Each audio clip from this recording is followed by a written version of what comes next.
Welcome back to the channel, YT. I get straight into it. So, as you can see, I got some magic gameplay playing in the background. Feel free to check it out. But in this video, I just wanted to get on here and talk a bit. You know, I made the channel to advocate for my boy Surfer, but I never really told y'all why I like the character of the Silver Surfer so much. So in this video, I decided to do just that. So sit back, listen, check out some of the gameplay, and find out why I love the character of the Silver Surfer. And here's why. So you might think that I like this character simply because he has a power cosmic, right? And power cosmic allows him to do whatever he needs to do to get the job done. And yeah, that is cool, but that's not particularly why I like the character. Oh, well, maybe you think that he flies around on a surfboard. Unlike a lot of other superheroes who just use other means of to getting around and fly around. Nope. I mean, having a surfboard is cool. It's different, but it's not entirely why I like the Silver Surfer. The reason why I like the Silver Surfer and the reason why this character stands out to me is the way in which this character is written. Like, I love the tone that this character has. I love the philosophical way of thinking that this character is often depicted. I like the introspective aspect of the character. Like, for instance, him being not from Earth, and then as a third person can come in and give a different way of thinking. He has his own ability. He questions his own morality at times. Like, he has that inner dialogue within himself, the inner struggle and turmoil that he struggles with. Like, that right there, not only does it show his humanity, but not being a human at the same time, that interests me. Like, that piqued my interest when it comes to the character. But where it all started, let me rewind it to the back to the beginning.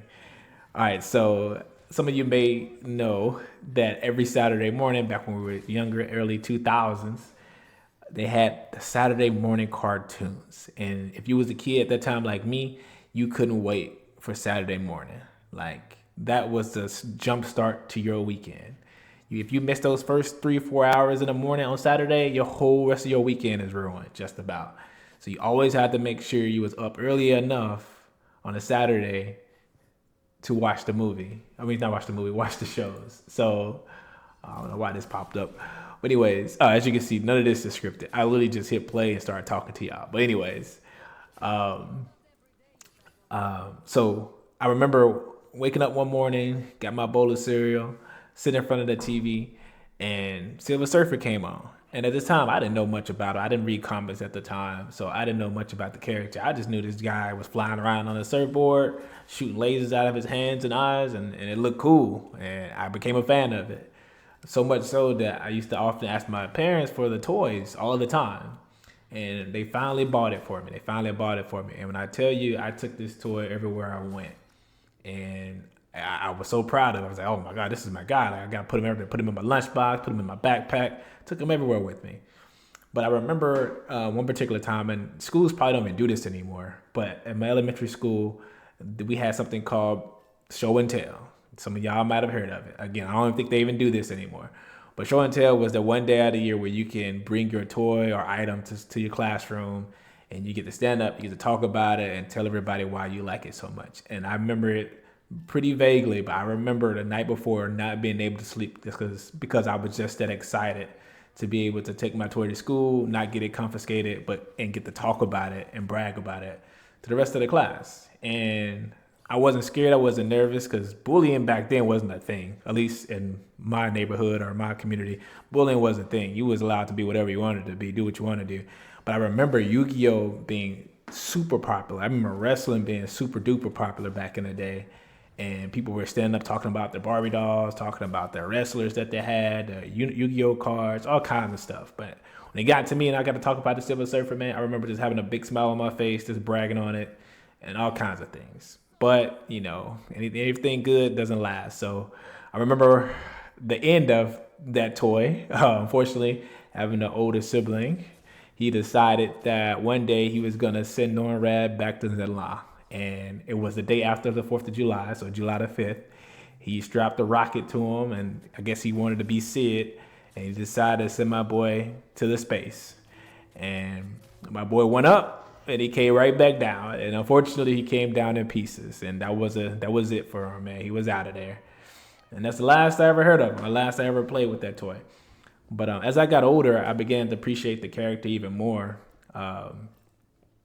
because I got to fully understand like the philosophical part of the character and some of the inner turmoils that he was faced with, and some of the civil injustices that he gets to speak on, or to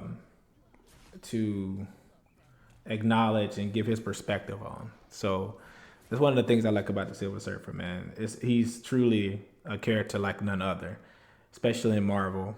I don't think there's any other character like him.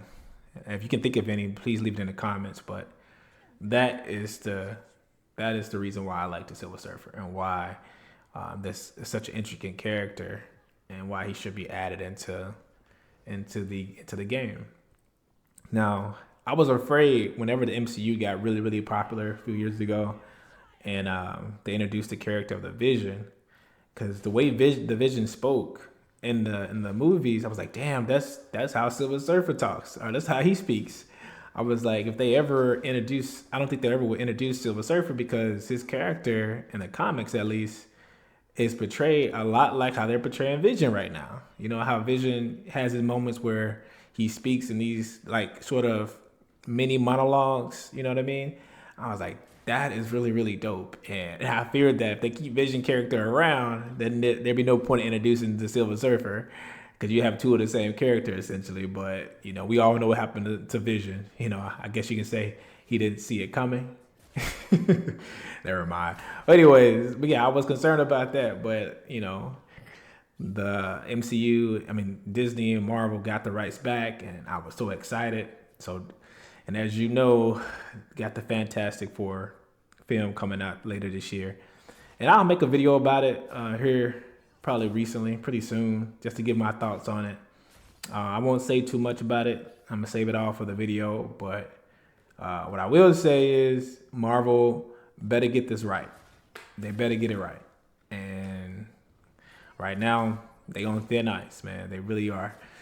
So yeah, that is why I like the Silver Surfer. That is why he should be included in this game. That is why I will continue to advocate for his presence in this game, because it is sorely needed. I wish I had a character that I can heal and fly around at the same time, because I'm getting sick of Iron Man. I kid you not. I'm getting sick of him. But anyways, man, y'all take care until next video. Too easy. That was an impressive.